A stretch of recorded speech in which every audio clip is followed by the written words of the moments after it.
O VAR não se manifestou, o árbitro não marcou e segue o jogo. Vem pra bola, tomando posição Mirassol para cobrança de falta.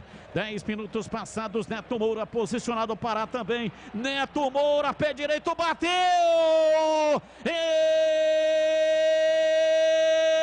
Espalma! Kozlinski foi lá no alto, no ângulo.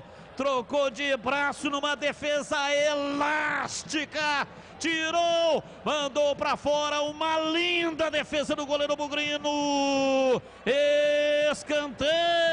Escanteio pro Mirassol bater. Neto Moura pegou muito bem na bola, melhor do que ele foi o Kozlinski. Escanteio pro Mirassol, Batista. Partiu para pé canhoto, levantou o escanteio na área, Bruno Silva tirou. Voltou no ponto de origem, para pé canhoto, levantou na área, subiu, toque de cabeça, é gol!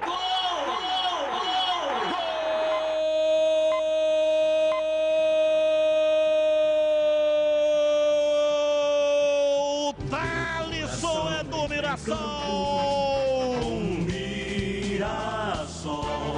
11 minutos passados, etapa final. Após a cobrança de escanteio, a bola foi levantada. Pará de pé da canhota, Bruno Silva tirou, a bola voltou no Pará. E ele enfiou o pé canhoto, levantou na área.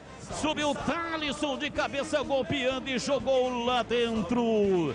Segundo gol do Mirassol, está sendo checado pelo VAR, mas outra falha terrível do Ludic, ficou perdido no lance, ficou sem pai e sem mãe, e o Kozlinski tentou evitar essa bola, mas ela, pelo menos na minha visão, ela passou para dentro do gol, mas o VAR está chegando, está checando e o detalhe é seu, Marcos Luiz. O detalhe, Batista, é que mais uma vez o garoto, né, ele tá ali, mas ele tá errando. É o segundo erro do Matheus Ludic, mas também fica a pergunta, cadê o Terlan que marca por ali? O Ludic sozinho na marcação não deu para ele. Thalisson Kelvin acabou estufando a rede do Kozlinski. 2-0 Mirassol. Bem, o Gleger, a sua opinião a respeito desse lance?